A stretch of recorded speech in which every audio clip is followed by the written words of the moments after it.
uma família, um povo, uma igreja têm futuro na medida em que se mantenham ligados à sua origem, à sua história, às suas raízes. Porque esquecer é perder, não lembrar é não saber. Caminhamos hoje nos ombros de homens e mulheres que trilharam novos caminhos, alargaram fronteiras, construíram um legado de valores que nos guiam, nos sustentam, que iluminam o nosso caminho e nos dão futuro. Nada temos a temer quanto ao futuro, a menos que esqueçamos a maneira como o Senhor nos tem guiado e os ensinos que nos ministrou no passado. A fé, a coragem, o zelo, a disposição ao sacrifício, o sentido de dever, o apego à palavra, o espírito de missão, são um legado que recebemos dos pioneiros que desbravaram o caminho da mensagem e da obra adventista. A Igreja Adventista do Sétimo Dia em Portugal tem uma história de quase 120 anos, uma história feita de sonhos e lutas, conquistas e desafios, avanços e recuos, uma história que não é apenas a da construção de uma instituição, acima de tudo está ancorada na história de homens e mulheres de fé, de fibra, de firmeza, que dedicaram a sua vida à proclamação da mensagem do Advento, que amaram o Senhor, a Igreja, a missão, às vezes mais do que as suas próprias vidas, e nos deixaram, por isso, mais do que uma obra organizada e que se estendeu a um país inteiro, deixaram-nos uma visão, um testemunho que inspira, que nos move e nos dá futuro. Em 1904, chegaram a Portugal, à cidade de Lisboa, os primeiros missionários adventistas. Charles e Mary Renfrew vieram dos Estados Unidos com o sonho missionário de pregar a mensagem do Advento em Portugal. Passaram por enormes dificuldades pessoais que incluíram a fome, frio, a necessidade de venderem os seus objetos pessoais mais queridos e valiosos. Mas a eles, pouco a pouco, juntaram-se outros pioneiros de grande valor que sofreram lutas e até perseguição, mas em resultado da sua dedicação e da bênção de Deus, a Igreja cresceu e o Evangelho alcançou mais e mais pessoas. 26 anos depois da chegada do casal Renfrew, em 1930, pela primeira vez, um adventista do sétimo dia visita a Ilha Terceira.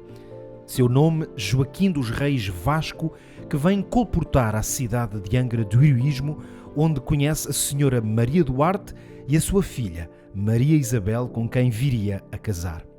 Mas ainda não foi aqui o início da obra adventista. 6 anos mais tarde, a Ilha Terceira é visitada novamente por um colportor que vem com o objetivo de vender literatura, mas também de estabelecer contactos missionários. Trata-se de João de Freitas, que teve um contacto que se viria a revelar como um momento histórico.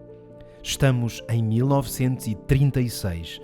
João de Freitas bate à porta de José Mendes de Sousa, que tinha regressado há pouco tempo da América e que tinha feito um compromisso pessoal com Deus de se juntar a uma igreja que seguisse a lei de Deus tal como revelada na Bíblia.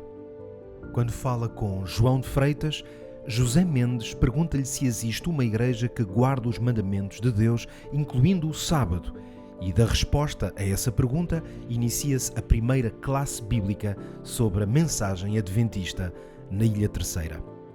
José Mendes de Sousa convida a assistir a esse estudo bíblico o seu amigo João Gualberto da Silveira, bem como Fernando Medeiros Faria e, mais tarde, José Valente Quental.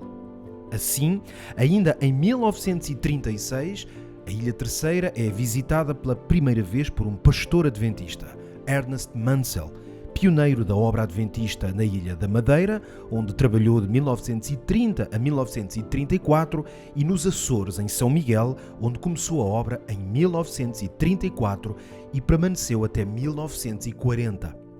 Ao ser informado dos interesses que ali surgiam, o pastor Mansell visitou a Terceira em 1936, onde permaneceu durante alguns dias.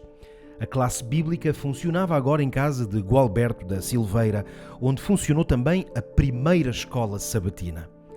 6 anos se passaram, até que finalmente, a 14 de agosto de 1942, chega à Ilha Terceira para fixar residência o pastor Samuel Reis e sua esposa, iniciando assim oficialmente a obra adventista em Angra do Heroísmo.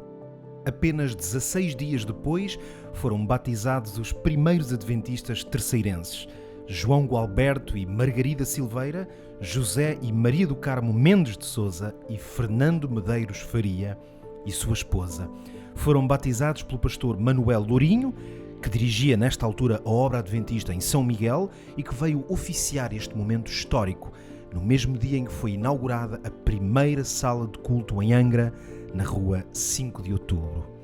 O legado destes pioneiros, iniciado num ambiente hostil a mudanças religiosas e ao protestantismo, permanece vivo de forma brilhante e inesquecível, desde logo pelos seus descendentes, que ainda hoje são um testemunho vivo da obra que corajosamente iniciaram, mas também por meio dos muitos homens e mulheres que, através deles, direta ou indiretamente, vieram ao conhecimento da fé adventista e se juntaram a este movimento.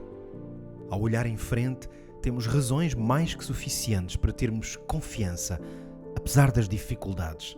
Ao olhar para cima, temos razões sem fim para agradecer o cuidado do Pai. Mas ao olhar para trás, depois de 80 anos de labor na proclamação da vinda de Jesus nesta linda e abençoada ilha, temos razões de sobra para celebrar a fé dos nossos pais. Uma fé que ainda hoje inspira os nossos ideais e com base na qual, ainda hoje, prosseguimos para o alvo.